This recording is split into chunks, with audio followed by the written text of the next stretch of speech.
warahmatullahi wabarakatuh. Halo teman-teman, perkenalkan nama saya Nafisa Irfaul Latifiyah. Saya dari program studi Tadris Bahasa Inggris dengan NPM 25124010. Baik, di sini saya akan membuat video tugas UTS yang berjudulkan Pendirian Dinasti Umayyah. Tahukah kamu, setelah wafatnya Khalifah Ali bin Abi Thalib, dunia Islam menghadapi masa penuh tantangan. Umat kehilangan arah kepemimpinan dan perpecahan mulai muncul di berbagai wilayah. Namun, dari kegelisahan itu, bangkitlah sebuah kekuatan baru yang menyatukan kembali dunia Islam. Sebuah pemerintahan besar yang membawa Islam menuju masa kejayaan peradaban. Merekalah dinasti Umayyah. Kerajaan Islam pertama yang memimpin dunia selama hampir 1 abad.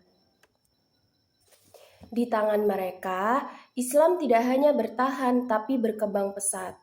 Wilayah Islam meluas hingga 3 benua, dari Spanyol di barat menyeberangi Afrika Utara hingga mencapai India Timur.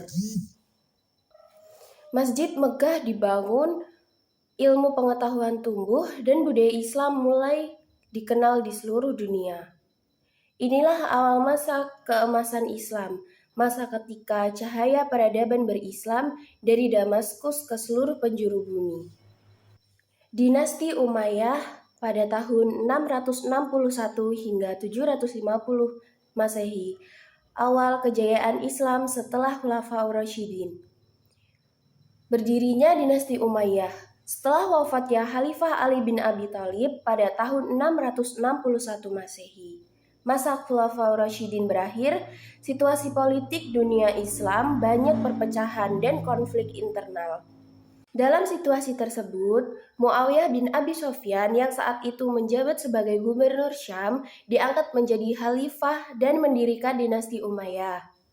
Dinasti ini menjadi kejayaan Islam pertama yang memakai sistem monarki turun-temurun. Artinya, kekuasaan diwariskan kepada keluarga, kemudian pusat pemerintahan. Muawiyah menjadikan Damaskus sebagai kota pemerintahan. Pilihan ini sangat strategis dikarenakan yang pertama letaknya di tengah wilayah kekuasaan Islam, yang kedua memiliki akses perdagangan yang ramai, dan yang terakhir memiliki sumber daya manusia dan ekonomi yang kuat. Dari Damaskus inilah dinasti Umayyah memimpin wilayah yang sangat luas, bahkan menjadi salah satu kekaisaran terbesar dalam sejarah dunia. Kemudian adapun perluasan wilayah Islam. Salah satu pencapaian terbesar dinasti Umayyah adalah perluasan wilayahnya yang sangat luar biasa. Dalam waktu kurang dari 1 abad, wilayah Islam meluas dari Spanyol di barat, Afrika di utara, Asia Tengah, hingga India dan perbatasan Cina di timur.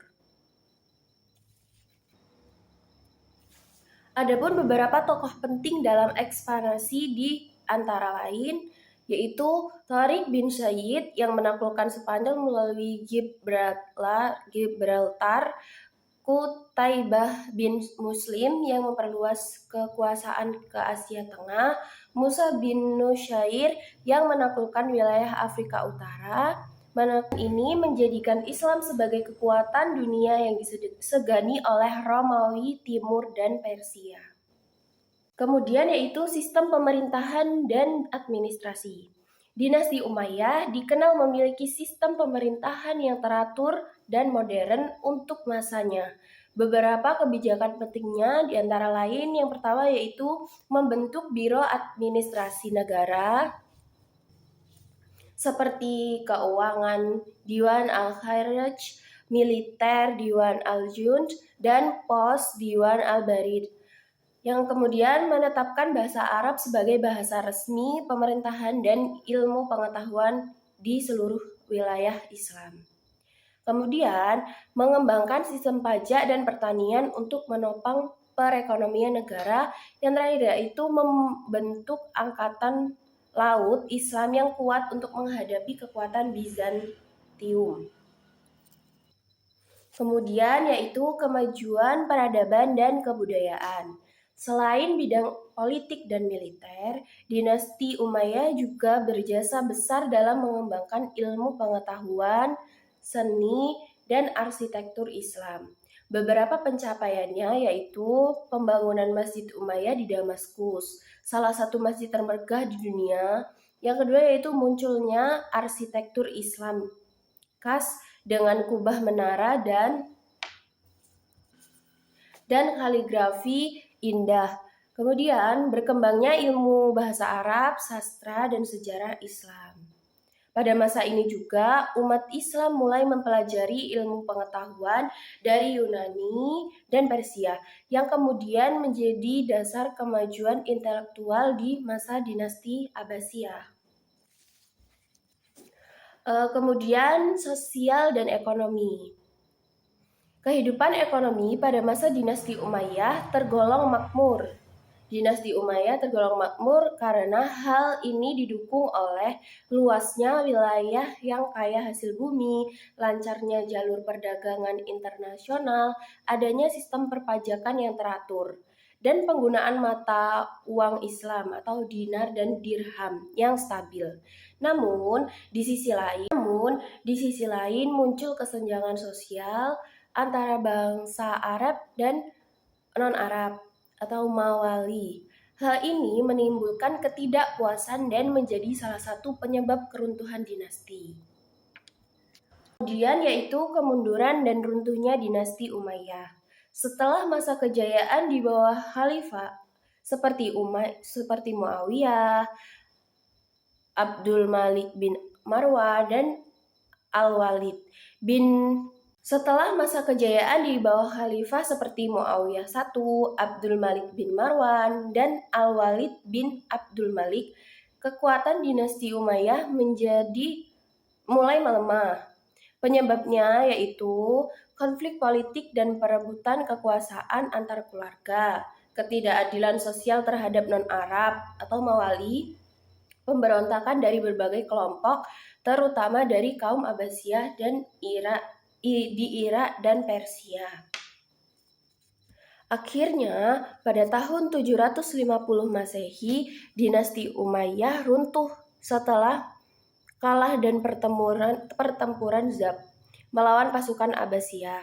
Namun, satu cabang keluarga Umayyah berhasil melarikan diri ke Spanyol dan mendirikan dinasti Umayyah di Andalusia pada tahun 756 hingga 1031 Masehi, yang kemudian melanjutkan kerajaan Islam di Eropa. Yang terakhir yaitu warisan dan pengaruh dinasti Umayyah. Walau telah runtuh, dinasti Umayyah meninggalkan warisan besar bagi dunia Islam, antara lain yaitu penyebaran Islam hingga ketiga benua, yang diantaranya adalah Asia, Afrika, dan Eropa. Pembentukan sistem pemerintahan Islam yang teratur, bahasa Arab sebagai bahasa ilmu dan diplomasi dunia. Awal berkembang seni arsitektur dan ilmu pengetahuan Islam.